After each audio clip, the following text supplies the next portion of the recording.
Všemohúci večný Bože a Oče nebeský, ktorý na dobrých i na zlých slnku svojmu svietiť prikazuješ a svoje požehnanie nebeské všetkému stvoreniu hojne rozdávaš, pokorne ťa prosíme.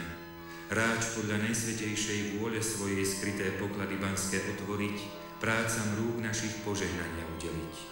Ráč tiež nás dnu i von idúcich v nebezpečenstve postavených od úrazu, škody i od všetkého zlého skrz anielov svojich chrániť a brániť.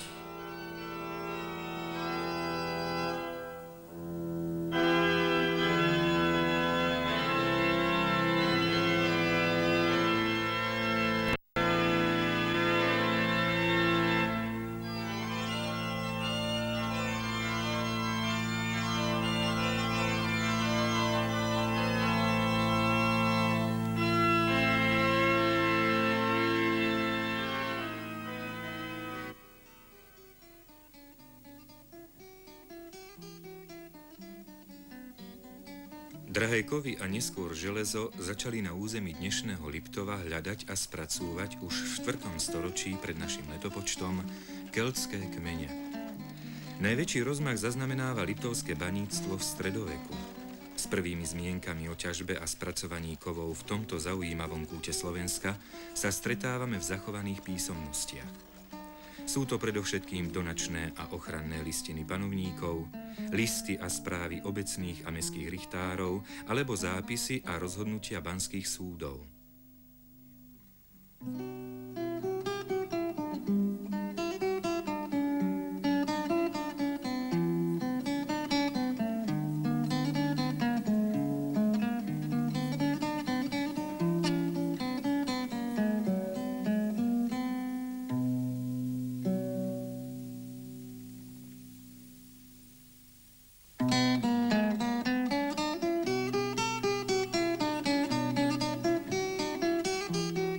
Zeman z liptovského Jána, Bohumír, dostáva v roku 1285 za vojenské zásluhy privilégium formou donačnej listiny od kráľa Ladislava IV. Na dolovanie a ryžovanie zlata v údolí potoka Bocianka. Zlaté, strieborné a antimónové náleziská spojené s baníctvom sa spomínajú aj v Ľubčianskej doline a najmä v oblasti Magurky. Antimónové bane boli známe v kráľovskej Ľubeli a v Dúbrave. Medená ruda sa vyskytovala pri Malužinej a v doline Belej. Na viacerých miestach Liptova ťažili a spracúvali železnú rudu.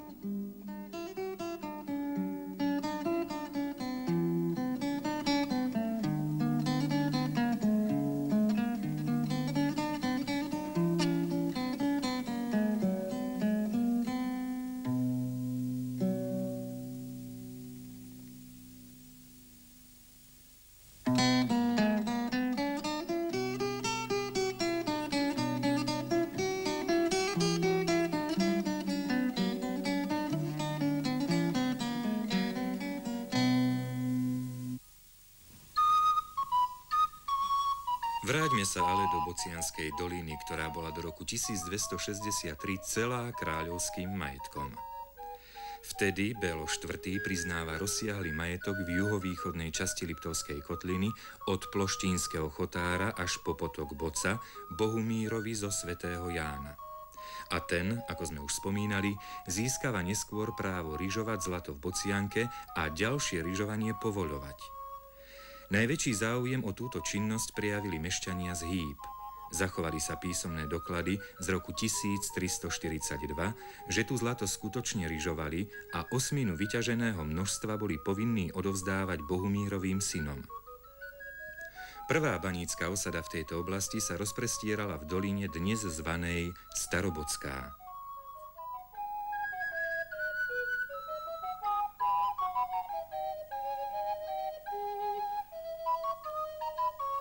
Ja, gróf Mikuláš Berčéni, vydávam 1. októbra roku pána 1703 v mene Františka Rákociho túto ochrannú listinu, ktorou osvietený panovník dáva príkaz, aby dôstojníci a vojaci počas vojenských operácií baníkov v baníckom meste Boca neobťažovali, rozkazy nevydávali a im konské poťahy nebrali.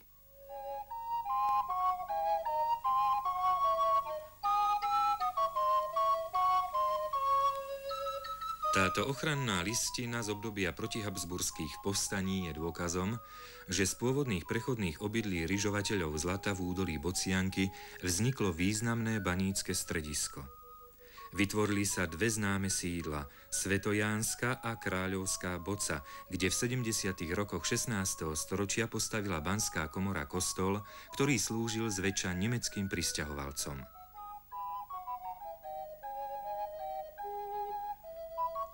Väčšina pravej východnej časti Bocianskej doliny zostala kráľovským majetkom. V polovici 16.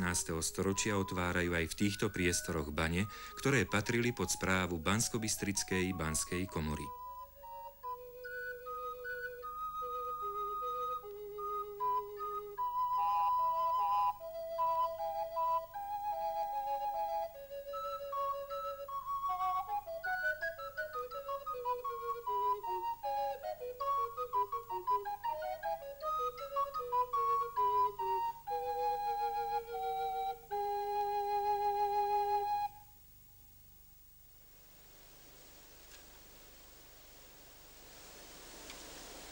Všemohúci večný Bože, my biedne tvorí a nehodní služobníci Tvoji, skrz Tvoju nesmiernu dobrotu a štedrosť pre nekonečné zásluhy a najdrahšiu krv milého Syna Tvojho Ježiša Krista, vrúcne a pokorne ťa prosíme, ráč podľa najsvätejšej vôle svoje skryté poklady banské otvoriť, prácam rúk našich požehnania udeliť.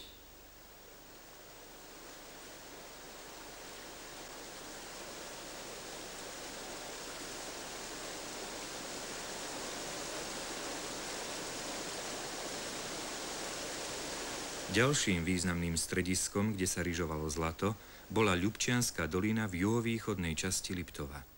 V Ľubčianke, ktorá steká zo svahu nízkych Tatier, hľadali ľudia zlaté zrnká už na začiatku 13. storočia, ale zlato sa tu dá naryžovať ešte i dnes.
Najstaršia správa o osade Ľubča je z roku 1252. Vtedy kráľ Bélo IV. Opäť daroval kláštoru premonštrátov v Turci Sliače, ktoré boli uvádzané ako majetok ležiaci v susedstve Ľubče. Pôvodné meno sídla bola Ľubča a neskoršie nemecká Ľubča. Dnešné pomenovanie partizánska Ľubča je od roku 1946.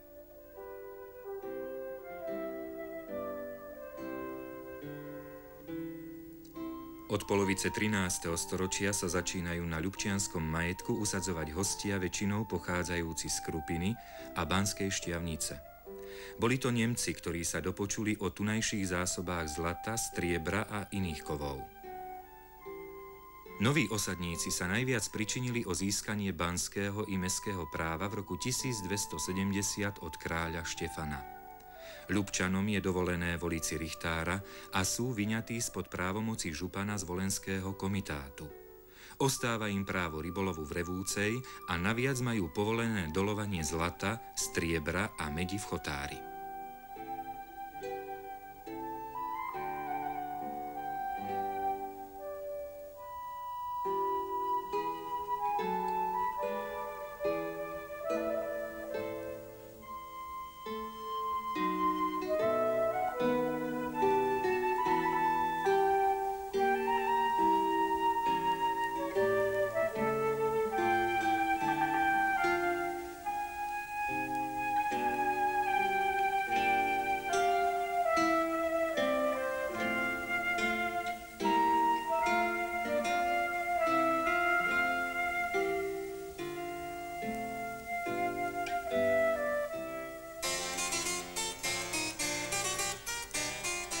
Zlato sa ťažilo aj na Magurke, starej baníckej osade nad Ľubčou, vo výške 1063 metrov nad morom. Patrilo medzi najčistejšie 24 karátové. Dnes nám o intenzívnej banskej činnosti na Magurke a jej okolí podávajú svedectvo už len archívne dokumenty. Zo starých máp sa dozvedáme, že koncom 18. storočia tu dosiahla ťažba a najmä úprava rudy vysoký stupeň mechanizácie. V činnosti bolo niekoľko stúp na úpravu rudy. Jej prepravu zabezpečovali lanové dráhy zaujímavej konštrukcie najprv na drevených, neskôr na betónových stĺpoch. Stroje a zariadenia poháňal dômyselný systém vodných diel. Na začiatku 20. storočia tu dokonca postavili aj elektráreň.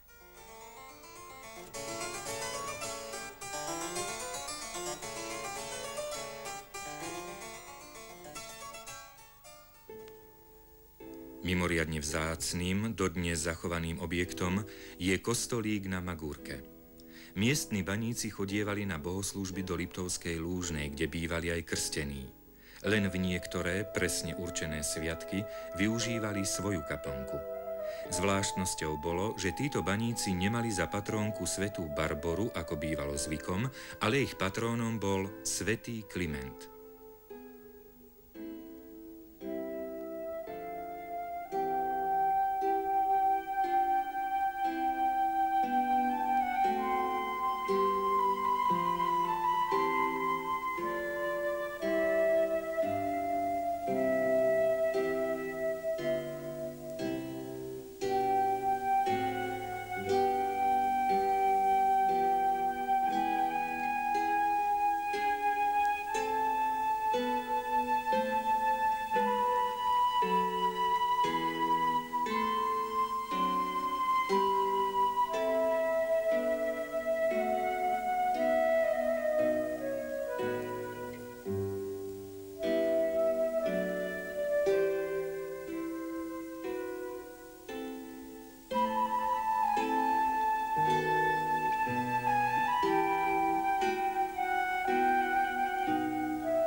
Žulové pásma nízkych Tatier ovplývali širokou škálou úžitkových nerastov. Boli tu bohaté ložiská rúd zlatých, strieborných, medených, železných. Po vyťažení zásob jedného kovu prechádzajú liptovskí baníci na ďalší.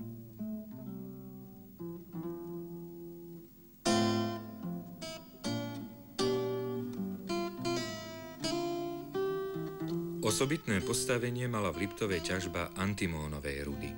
Bol to jediný nerast, ktorého dobývanie sa zachovalo až do novoveku. Bane na antimón v Dúbrave v strednej časti Liptova zatvorili len v roku 1992. Prvým konkrétnym písomným údajom o ťažbe v okolí Dúbravy je zápis Banského súdu z roku 1711. Agricola vo svojom diele spomína liptovské antimónové baníctvo o 200 rokov skôr. Možno predpokladať, že už v 15. storočí dobývali v tejto oblasti antimónovú rudu. Baníci vyťaženú rudu zhutňovali v blízkosti ústí štôlní a potrebný hrnčiarsky íl, prípadne hotové hlinené nádoby dovážali zo vzdialených lokalít. Zhutňovanie vyciezaním prebiehalo tak, že na kúsky rozdrvená ruda s 20 až 50% obsahom antimónu sa ukladala do hlinenej nádoby, ktorá mala na dne niekoľko dier. Nádoba sa potom deravým dnom postavila do ďalšej nádoby, širšej, ale menšej. Niekoľko desiatok takýchto spojených nádob sa vkladalo do primitívnej pece štvorcového pôdorysu. Obyčajne bola päť zakopaná do terénu a z troch strán obmurovaná. V jej vrchnej časti sa nakládol oheň. Ako palivo sa používalo drevo alebo drevené uhlie. Antimonit sa cez deravé dno začal pri teplote 400 až 500 stupňov Celzia vyciedzať v podobe kvapiek do spodnej nádoby. Vrchná nádoba sa vymieniala dovtedy, kým sa spodná nenaplnila. Po vychladnutí sa hlinený hrniec rozbil a ostal hotový produkt nazývaný krudum.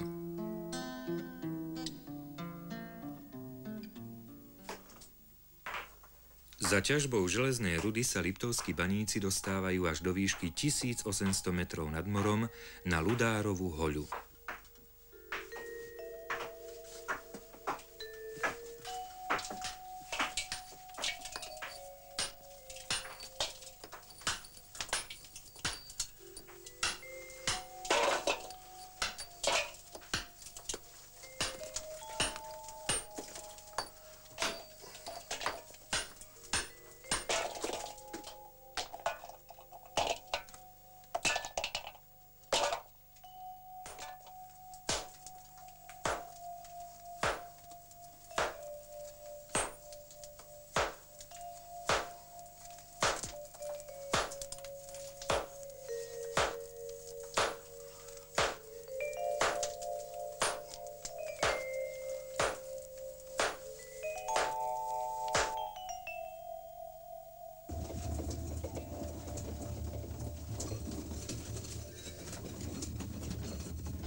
Rudu spod Ďumbiera zvážali konské povozy. Cesta vyžadovala náročný výkon a zručnosť. Za túto prácu boli furmani dobre platení. Záprahový kôň stál na deň 5 zlatých, pričom týždenná mzda najlepšieho haviara bola len pol zlatky. V činnosti boli vždy dve karavány vozov. Jedna z rudou postupovala dole a druhá prázdna išla hore. Železnú rudu spracúvali v Malužinej a neskôr na Maši neďaleko Liptovského Hrádku, kde boli v činnosti dve hutnícke pece a jeden hámor. V druhej polovici 18. storočia tu vyrábali až 20 000 hlavní na karabíny ročne. Na pltiach ich zvážali po váhu do Serede a odtiaľ ich furmani vozili až do Viedne.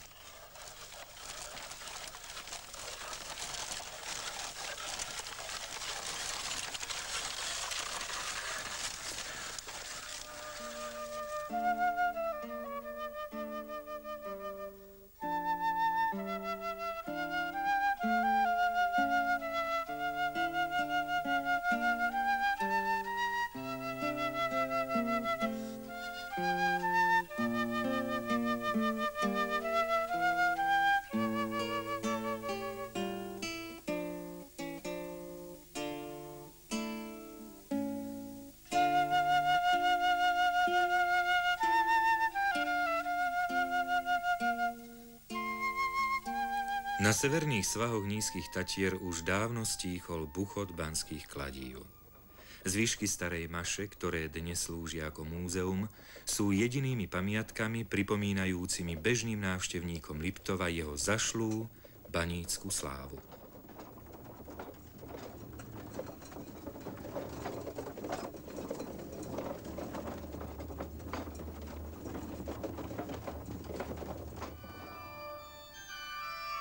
Všemohúci večný Bože a Oče nebeský, ktorý na dobrých i na zlých slnku svojmu svietiť prikazuješ a svoje požehnanie nebeské všetkému stvoreniu hojne rozdávaš, pokorne ťa prosíme.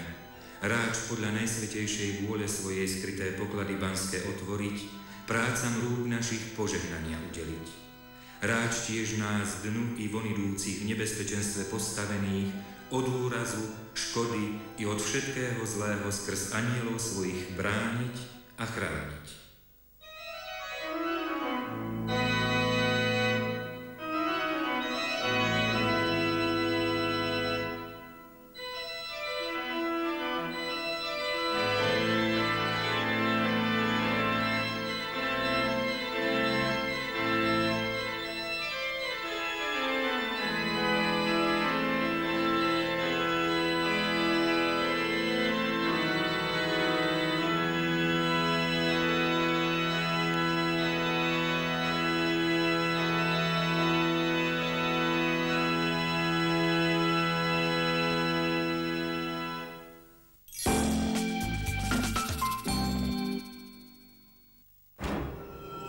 Britský dokumentárny seriál Farby druhej svetovej vojny je nezabudnutelnou spomienkou na hrôzo